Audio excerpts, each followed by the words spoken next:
আসসালামু আলাইকুম রহমতুল্লাহ। আজকে চীনের একটা বর্বর চরিত্র দেখাবো।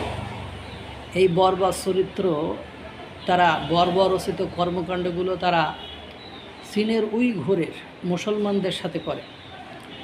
এই ধরনের কর্মকাণ্ড যদি কোনো কারণে ভারত বাংলাদেশের মুসলমানদের সাথে এর 10 ভাগও করতো, তাহলে এতক্ষণে হয়তো বা এরকম হতো, বাংলাদেশের হিন্দুদেরকে তারা কচু কাটা করত। কারণ তারা রাম মন্দির করেছে, তাই নিয়ে কত কিছু হয়ে গেল, আপনারা সেটা দেখেছেন। গালি গালাজ, ধর্ম অবমাননা, কি কি করা যায় তারা করেছে। চীনের উইঘুরের মুসলিমদের উপর চীনের নির্মম বর্বরতা, নৃশংসতা, যে কর্মকাণ্ডগুলো হয় একটু শোনেন, তাহলে বুঝতে পারবেন। এরপরও বাংলাদেশের মানুষ এই চীনের পাশাটে, চীনের পাশা ভালো লাগে, চীনের সাথে থাকতে ভালো লাগে। কারণ কি জানেন, চীন এদেশের ওই বর্বরচিত কর্মের সাপোর্টারদেরকে সমর্থন করে, এজন্য ভালো লাগে। সত্যিকার অর্থে এদেশের মানুষ ধর্মকে ভালোবাসে বলে আমার মনে হয় না। যদি বাসতো, তাহলে ভারতকে নিয়ে যত গালিগালাজ কথাবার্তা বলে, প্রতিনিয়ত মিডিয়াতে এসে ভারত বিরোধী বক্তব্য দেয়, চীনের ওসি আরও 100 গুণ বেশি বক্তব্য দেয়। দুর্ভাগ্য হলে সত্য দেখবেন, ওয়াজের মাঠে মৌলবী, মাওলানা, বক্তা, নেতা ফেতা যারা রয়েছে, তারা কেউই কথা বলে না। একটু চীনের নির্মমতা, বর্বরতা সম্পর্কে জানুন। মানবাধিকার এবং স্বাধীনতার বুলি আওড়ানো এই আধুনিক পৃথিবীতে আজও লাখ লাখ মানুষ শুধু তাদের ধর্মীয় এবং জাতিগত পরিচয়ের কারণে চরম নির্যাতনের শিকার হচ্ছে। চীনের জিনজিয়াং প্রদেশে উইঘুর মুসলিমদের ওপর দীর্ঘদিন ধরে চলা এই দমন পীড়নের ইতিহাস অত্যন্ত ভয়াবহ। তবে দুঃখজনক হলেও সত্য, বৈশ্বিক পরাশক্তিগুলোর স্বার্থের রাজনীতির কারণে এই নির্মম সত্য বারবার ধামাচাপা পড়ে যায়। অবশেষে 2026 সালে এসে আবারও আন্তর্জাতিক মঞ্চে জোরালোভাবে উঠে এসেছে উইঘুর মুসলিমদের কান্নার আওয়াজ। সম্প্রতি বিশ্ব উইঘুর কংগ্রেস বা WUC আন্তর্জাতিক বিভিন্ন ফোরামে চীনের বিরুদ্ধে উইঘুর মুসলিমদের ওপর গণহত্যা, জোরপূর্বক শ্রম এবং সীমান্ত পেরিয়ে দমন পীড়নের অভিযোগ আরও জোরালোভাবে উত্থাপন করেছে। জাতিসংঘের মানবাধিকার পরিষদের এক উন্মুক্ত সংলাপে সংগঠনটির সহসভাপতি জুমরেতায় আরগিন স্পষ্টভাবে জানিয়েছেন, চীনের দমনমূলক নীতির কারণে উইঘুর নারী ও পরিবারগুলো সবচেয়ে বেশি ক্ষতিগ্রস্ত হচ্ছে।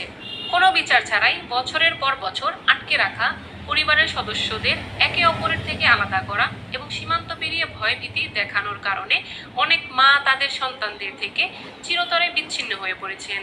এমনকি জাতিসংঘের এই অধিবেশন চলাকালেও চীনা গোয়েন্দা সংস্থাগুলো উইঘুর প্রতিনিধিদের ওপর নজরদারি করেছে এবং ছবি তুলে তাদের ভয় দেখানোর চেষ্টা করেছে।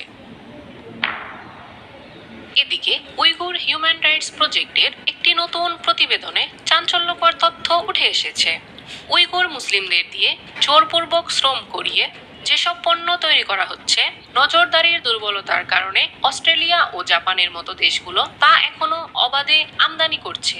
অন্যদিকে মার্কিন যুক্তরাষ্ট্র বা ইউরোপীয় ইউনিয়ন নিজেদের স্বার্থে চীনের পণ্যের উপর নিষেধাজ্ঞা কঠোর করার নাটক করলেও মধ্যপ্রাচ্যে বা বিশ্বের অন্যান্য প্রান্তে মুসলিমদের উপর হওয়া অন্য কোনো অপরাধে তারা সবসময় অন্ধ ভূমিকা পালন করে। পশ্চিমা বিশ্বের এই দ্বিমুখী নীতি প্রমাণ করে মানবাধিকার তাদের কাছে কেবলই রাজনৈতিক হাতিয়ার। তবে আশার কথা হলো, শত প্রতিকূলতার মাঝেও উইঘুর নারীদের অধিকার রক্ষায় অবদানের জন্য রুশান আব্বাসকে women's eNews champion for human rights 2026 পুরস্কার দেওয়া হয়েছে। পুরস্কার গ্রহণের সময় তিনি আবেগঘন কণ্ঠে জানান, 2018 সাল থেকে তার নিজের বোন গুলশান আব্বাসকে চীন সরকার জোরপূর্বক গুম করে রেখেছে। উইঘুরদের এই আন্দোলনের সাথে এখন তিব্বত এবং তাইওয়ানের অধিকার কর্মীরাও সামিল হচ্ছেন।